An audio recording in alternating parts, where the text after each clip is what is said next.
समरेश बाबू का 3 साल पहले निधन हो गया। इकलौती बेटी की शादी हो गई और वो विदेश चली गई। वो इस घर में शायद 4 साल में एक बार आती है। अब घर में उनकी पत्नी बेला देवी और उनकी नौकरानी रीता दीदी रहती है। उनके घर की पहली मंजिल काफी समय से खाली पड़ी है। यदि कोई किराएदार आता भी है तो वो भी कुछ दिनों में जमा राशि वापस कर दूसरे मकान में चला जाता है। हालांकि नौकरी में स्थानांतरण के कारण मैं और सोमालो इस घर में आ गए। पहले आस पड़ोस के लोगों से घर के बारे में बहुत शिकायतें सुनी, लेकिन हमने उस पर ज्यादा ध्यान नहीं दिया। समरेश बाबू की पत्नी को हम जेठीमा कहते थे। पहला महीना अच्छा गुजरा। उस दिन सुनो बेटा, बहुत दिन से ही इस घर के बारे में तुम्हें कुछ बताऊं। हाँ आंटी बोलिए, क्या हुआ है? पड़ोसियों की शिकायतों से तुम्हें शायद लग रहा है कि इस घर में भूत है। नहीं तो गांगुली बाबू का बीवी किराएदारों को रहने ही नहीं देती। बेटा नहीं आंटी, ऐसी कोई बात नहीं है। हम लोग उसमें ध्यान भी नहीं दिए। भूत वाला बात बिल्कुल झूठ है बेटा। जो भी किराएदार इस घर में किराए के लिए आता है, कुछ दिन रहने के बाद एक ना एक फ्लैट नहीं तो घर उन लोगों को फिर से मिल जाता है। जितना दिन तुम यहाँ रहोगे, घर को संभाल के रखना। हाँ बेटा। अब बिल्कुल भी परेशान मत होइए आंटी, हम लोग अच्छे से रहेंगे। तुम लोग ही बोलो, आज के समय में पेंशन के थोड़े से पैसे से परिवार चलता है क्या? और लड़की से पैसा लेना आपके अंकल को थोड़ा भी पसंद नहीं था। अन्यथा मैं इस घर को किराए पर नहीं देना चाहती हूँ। अच्छा आंटी, इतने बड़े घर में आपको अकेले रहने में डर नहीं लगता?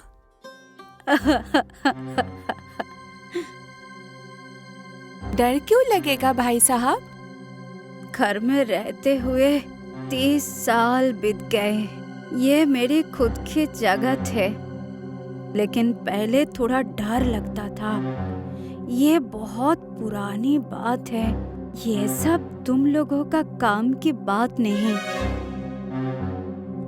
उस दिन बेला आंटी की मुस्कान और शब्द हम दोनों को रहस्यमय लगे, लेकिन हमने इसकी परवाह नहीं की। हमने बेला आंटी की सभी बातों पर सर हिलाया और मकान का किराया देकर घर चले आए।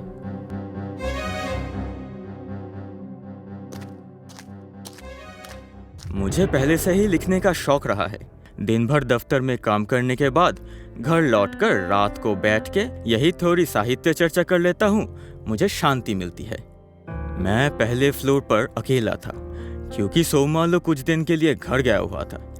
जैसे जैसे खिड़की के बाहर रात घनी होती जाती है, बाहर कुछ भी दिखाई नहीं देता। ऐसा लगता है कि आज कृष्ण पक्ष है। घर के दक्षिण दिशा में, यानी घर के पीछे, एक पुरानी परित्यक्त फैक्ट्री है। ये क्रॉस करने से ही हाईवे है। जैसे जैसे रात बढ़ती है, हाईवे पर गाड़ियां तेज तेज होने लगती है। मैं शांत रहकर बहुत मन लगाकर पढ़ने लगा। तभी घर के पिछले दरवाजे पर एक शब्द हुई। इस आधी रात को कौन आया, वो भी घर के पीछे वाले दरवाजे से? इस घर में तो कुछ दिन बीत गए, लेकिन ऐसी आवाज तो कभी भी नहीं सुनी। और आंटी भी तो उस दिन इस बारे में कुछ भी नहीं बताई। क्या हो सकता है ये?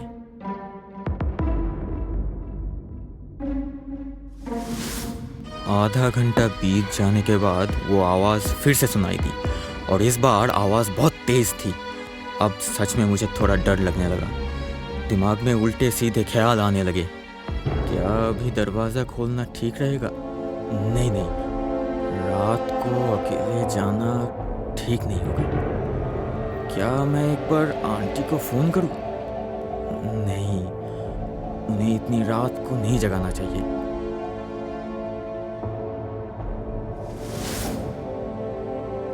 मैं मजबूरी से लिखना छोड़कर लाइट ऑफ करके बिस्तर पे सोने ही जा रहा था कि उसी वक्त कमरे के दीवार पर अचानक चमकती हुई रोशनी को देखकर आश्चर्यचकित हो गया। ये क्या? ये रोशनी कहाँ से आ रही है? बाहर तो बहुत अंधेरा है। बाहर से देखने पर ये टॉर्च जैसा भी नहीं लग रहा। मुझे ये थोड़ा सा रहस्यमय लग रहा है। हालांकि उस रात ऐसा कुछ नहीं। और मुझे भी बिस्तर पर लेटे लेटे कब नींद आ गई पता ही नहीं चला।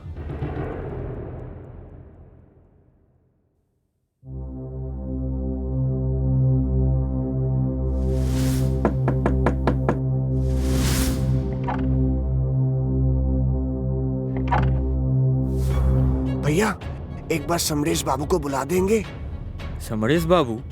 वो तो 3 साल पहले ही गुजर गए। शायद आपको पता नहीं होगा, लेकिन उनकी बीवी है। मैं उनको ही बुला देता हूँ। आप थोड़ा रुकिए। नहीं नहीं, उनको बुलाने की जरूरत नहीं है। मुझे समरेश बाबू के साथ ही काम था। आप क्या यहाँ किराए पे आए हैं? कब आए यहाँ? ज्यादा दिन नहीं हुआ, कुछ ही हफ्ते हुए हैं। पर आपको तो पहचाना नहीं। कहाँ पे रहते हो आप? आप मुझे पहचानेंगे भी नहीं। मैं और इस इलाके में नहीं रहता हूँ। इस घर में बहुत दिन किराए पे था मैं, लेकिन वो एक कमरा लेकर। ओह, ऐसी बात है। हम और हमारा एक दोस्त भी उसी कमरे में रहते हैं। समरेश बाबू सब नीचे ही रहते थे, वो बगल वाले कमरे में। तभी सेकेंड फ्लोर नहीं हुआ था। बहुत अच्छे इंसान थे वो, बहुत डरपोक थे। मगर अगर उस दिन ऐसे...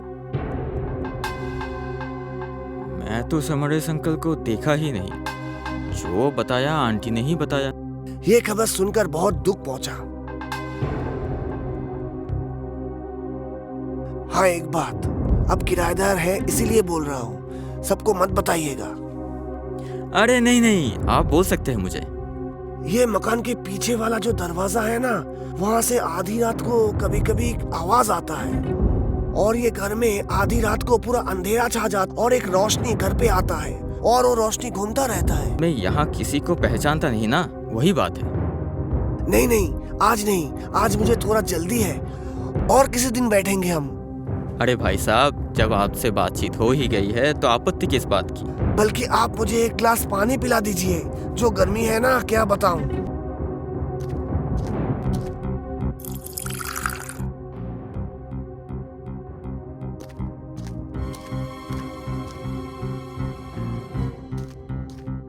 कहाँ गए आप?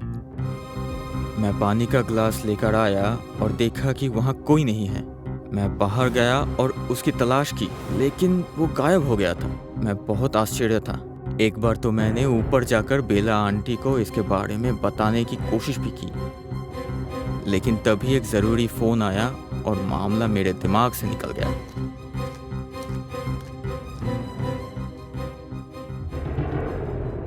सोमालो को घर से आए हुए 4 दिन हो गए थे। मैंने उसके साथ विस्तार में बातें की। वो ये सुन के जोर जोर से हंसने लगा। ये सब तेरा वहम है। अच्छा फिर सुन, जो घर के मालिक से मिलने आएगा, उसका मृत्यु का खबर सुनकर वो आश्चर्य नहीं होगा? फिर वो आंटी से बिना मिले ही चला जाएगा। ये सब इस मोहल्ले की आदमी लोगों की शैतानी है। हम दोनों को ना यहाँ से भगाना चाहता है। हाँ, मतलब उस दिन आंटी ने ही तो कहा, ये सब इस मोहल्ले का चाल है हमें भगाने का। तो क्या मैं झूठ बोल रहा हूँ? झूठ नहीं, असल में पूरा दिन ऑफिस में काम, उसके बाद घर आकर ये सब लिखते हो, इसीलिए ही तुम्हारे दिमाग में ये सब ख्याल आ रहा है, समझे? आधी रात को रोशनी की चमक तो मैंने भी देखी है, और दरवाजा खड़कने की आवाज तो रोज ही होती है। मुझे तो कभी नहीं सुनाई दिया। तू बहुत गहरी नींद में रहता है। और तू समरेश अंकल का बात कर रहा है। ये बात तो बेला आंटी ने खुद ही हमें बताया है। तो फिर वो लड़का समरेश अंकल को कैसे दिखा? इतना कंफ्यूज मत हो, कल सुबह जाकर बेला आंटी को पूरा बात बता देना। ये बात तो सच है। तो फिर क्या मैंने गलत देखा? तो क्या ये मेरी वहम है?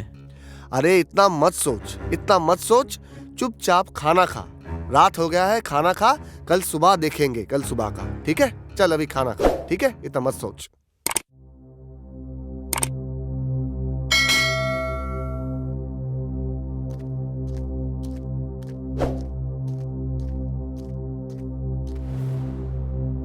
तुम लोग इतने सुबह सुबह? क्या बात है, आज ऑफिस छुट्टी है क्या? नहीं आंटी, आज हम थोड़ा देर से निकलेंगे। तो फिर मेरे पास अभी क्यों आए हो? कुछ जरूरत है? असल में आंटी, पिछले कुछ दिनों से हम लोगों के साथ कुछ अद्भुत घटनाएं घट रही है। अयान आपको सब कुछ बताने ही वाला था, लेकिन कुछ वजह से भूल गया हूँ।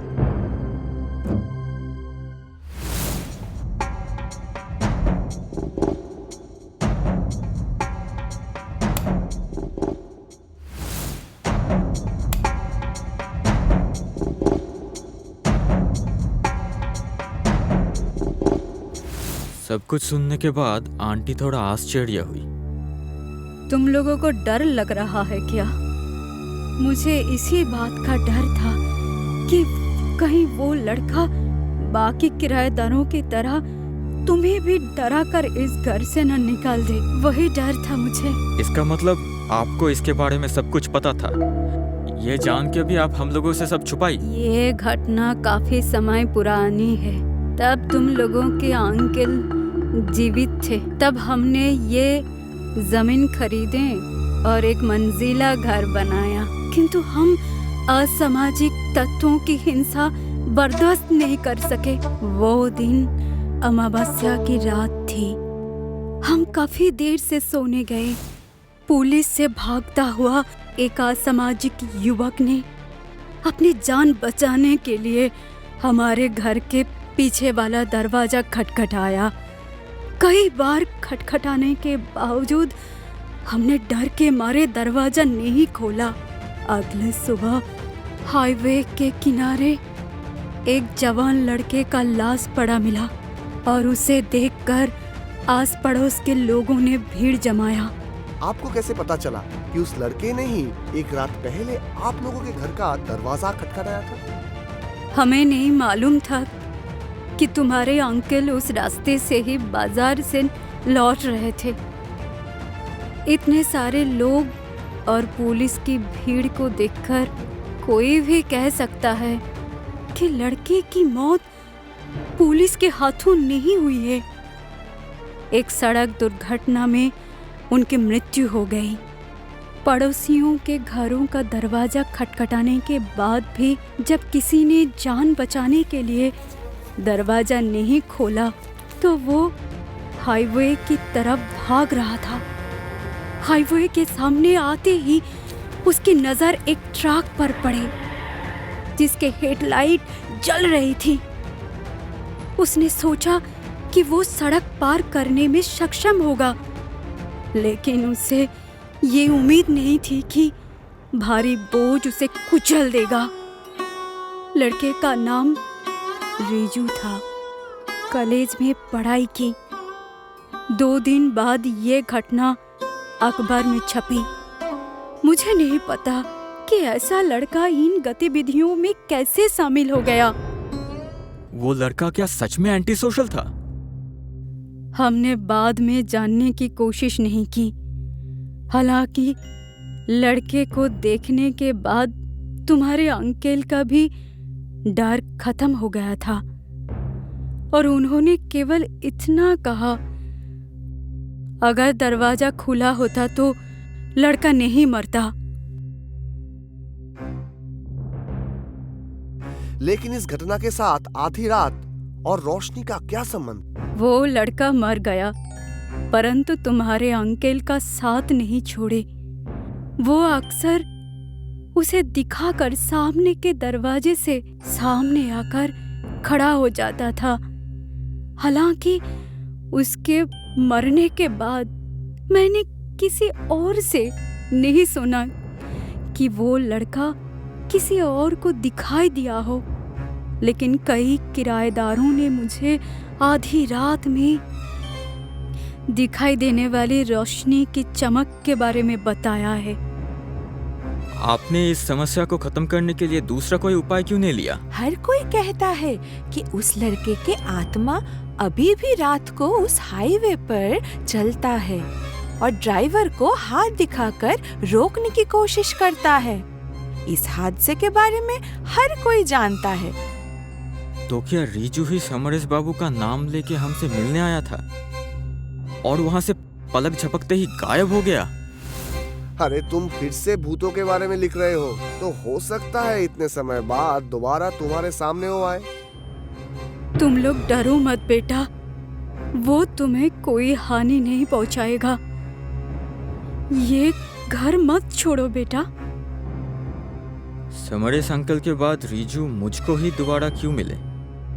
क्या वो लड़का निर्दोष था? आधी रात की रोशनी का रहस्य क्या है? हमें रीजू की आत्मा की शांति के लिए कोई व्यवस्था करनी होगी, अन्यथा उसकी आत्मा को कभी शांति नहीं मिलेगी। इस घर के किराएदारों को आतंकित करता रहेगा। बेहतर होगा कि तुम इसका व्यवस्था करो। अगर मुझे वो दिखे ना तो मैं इस बारे में सोचूंगा जरूर। ये तुम्हारी मजाक करने की आदत कभी नहीं गया। चलो चलो अब घर चलते हैं, ऑफिस निकलने में देरी हो जाएगा। हाँ बेटा, तुम लोग घर जाओ। अगर मुझे कोई मिल गया, घर की एक पूजा करवा दूंगी। इसे झाड़ फूंक का मामला बताया जा रहा है और फिर अकाल मृत्यु बताया जा रहा है। तुम्हें भी अपना ख्याल रखना चाहिए, नहीं तो तुम्हारे अंकल की तरह तुम्हें भी नहीं छोड़ेंगे।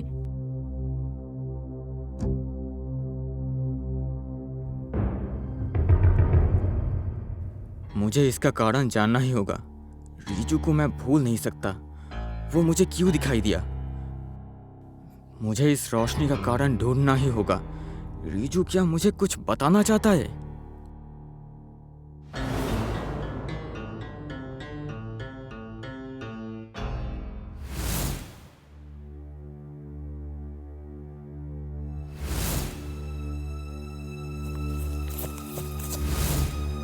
कौन कौन कौन हुआ?